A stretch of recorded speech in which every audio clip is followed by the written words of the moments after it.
नाजरीन, मैं हूं फरूख अब्बास न्यूट्रल बाय जावेद चौधरी में। नाजरीन, आज हमारी पहली स्टोरी नहीं है, पहला चैप्टर है और वो है बलूचिस्तान के हवाले से। बलूचिस्तान में एक तो मैंगल साहब अपना एहतजाज जो है वो लीड कर रहे हैं।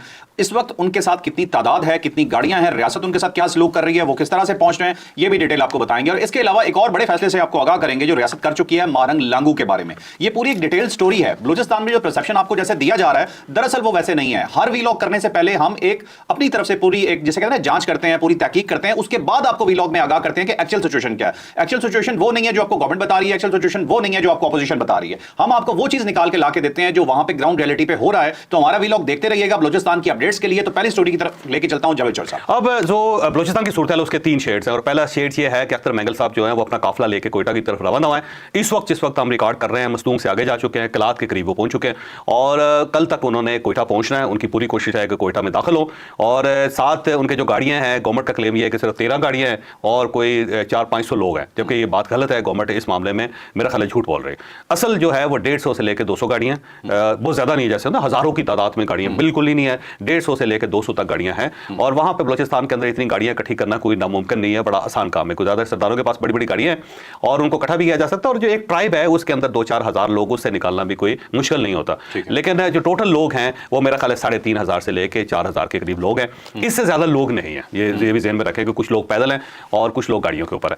अब जो 3,500-4 हजार लोग हैं उसमें कौन कौन से लोग शामिल है, उसमें कौम प्रेस पार्टियां जितनी हैं उन सब की नुमाइंदगी उसके अंदर है और साथ साथ जो BYC है वो भी, उसके लोग भी उसके साथ शामिल हैं। बल्कि BYC के कुछ लोग जो है वो अख्तर मैंगल साहब के साथ गाड़ी के ऊपर खड़े भी हैं और वो तकरीर भी कर रहे हैं। तो ये BYC और अख्तर मैंगल साहब का एक मुश्तरका वेंचर है। अब गवर्नमेंट ने क्या इकदाम किया है, गवर्नमेंट ने रास्ते में रुकावटें खड़ी की है, लेकिन रुकावटें बहुत मुख्तसर किस्म की हैं, बड़ी हैवी किस्म की रुकावट नहीं है कि वहाँ पे FC तैनात कर दी गई है या वहाँ पे लेवीज बंदूकें लेकर खड़ी होगी या वहाँ पे अफवाज पाकिस्तान आ गई या कंटेनर के जरिए रास्ते बंद कर दिए। बिल्कुल ऐसा कोई वहाँ पे नहीं है। थोड़ी थोड़ी रुकावटें हैं जिसमें स्टेट जो है अपनी रेजिस्टेंस शो कर रही है, यानी ऐसा नहीं है कि स्मूथली चले जाएं, वो अपने घर से निकले और सीधा कोयटा पहुंच जाए, ऐसा भी नहीं है। लेकिन स्टेट जो है वो बड़ी एक्टिव वहाँ पे नजर नहीं आ रही, लिहाजा थोड़ी सी रुकावटें हैं उसको साइड पे करके अख्तर मैंगल साहब जो आगे बढ़ते चले जा रहे हैं और हर जगह पे जाके वो तकरीरें भी कर रहे हैं। कुछ एक दो जगहों पे कंटेनर्स भी हैं जिनको साइडों पर कर दिया गया और उसके साथ साथ क्योंकि जब ये काफिला रवाना हुआ था तो बहुत सारे जो मुसाफिर बसेस थे जो कराची से आ रही थी या फिर कोयटा से आ रही थी वो रास्ते में मुख्तलिफ जगहों पर रुकी। जहाँ जहाँ रुक रही हैं वहाँ पे कुछ नकाबपोश लोग हैं, वो गाड़ियों के अंदर से मुसाफिरों को उतार के उनके शनाख्ती कार्ड चेक कर रहे हैं। अभी तक वैसे जब तक हमने ये रिकॉर्डिंग की है उस वक्त तक कोई वहाँ पे इंसिडेंट कोई ऐसा नहीं हुआ, लेकिन शनाख्ती कार्ड चेक किया जा रहा है और खौफ फैलाया जा रहा है, लेकिन कोई अभी तक इंसिडेंट नहीं हुआ। अल्लाह ताला करम करे कि सुबह जिस वक्त ये अपलोड हो उससे पहले कोई बुरी खबर ना आ जाए। तो अगर आ गई तो उसके बाद फिर हम डेफिनेटली कोई वीलॉग करेंगे, अपडेट करेंगे, लेकिन सरदस्त को ऐसा इंसिडेंट नहीं हुआ।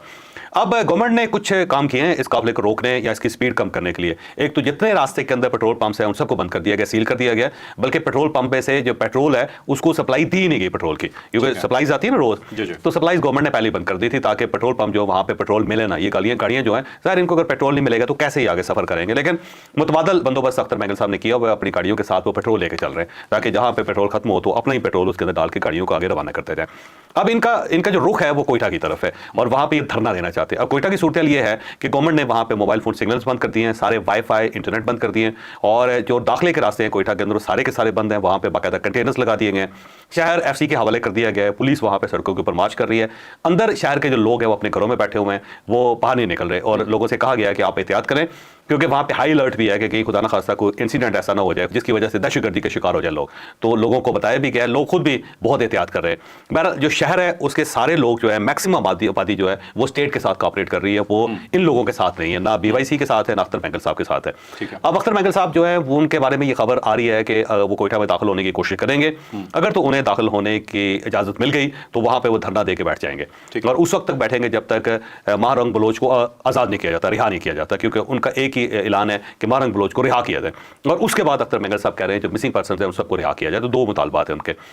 तो महारंग के बारे में हम आगे चल के बताएंगे कि स्टेट ने क्या फैसला किया, लेकिन कोयटा शहर जो है उसके अंदर मुझे नहीं लगता कि इनको दाखिल होने की इजाजत दी जाए। तो उसके बाद अख्तर मैंगल साहब का जो दूसरा ऑप्शन है वो ये है कि ये काफिला इस्लामाबाद की तरफ रवाना हो जाए और ये वो उसी तरह हो जिस तरह आपको याद होगा कि निगरान हुकूमत में महारंग जो है वो अपना काफिला लेकर इस्लामाबाद आ गई, तो यहाँ पे प्रेस क्लब के सामने बैठ गई थी। उस वक्त भी यही हुआ था, जब निकली तो बलूचिस्तान में किसी ने रोका नहीं, उसके बाद वो पंजाब दाखिल होंगे, यहाँ पे भी किसी ने रोका और इस्लामाबाद तक पहुंच गई। बल्कि इस्लामाबाद के करीब पहुंची तो फिर सर्दियों के दिन थे उन दिनों में, अगर आपको याद हो तो यहाँ पे वाटर कैनन उनके ऊपर इस्तेमाल की गई थी। लेकिन वो जो दौर था वो ज़ाहिर अनवार काकड़ साहब का दौर था, वो खुद बलोच थे और साथ साथ ये सरफराज बुगटी साहब वज़ीर दाखिला थे। तो उस वक्त इन लोगों ने फिर वाटर कैनन इस्तेमाल किया, तो एतराज़ भी जो इल्ज़ाम भी लगा तो बलोचों के ऊपर ही लगा कि बलोच ख़वातीन जो है उनके ऊपर जो तशद्दुद किया गया वो भी बलोच प्राइम मिनिस्टर की तरफ से किया गया था।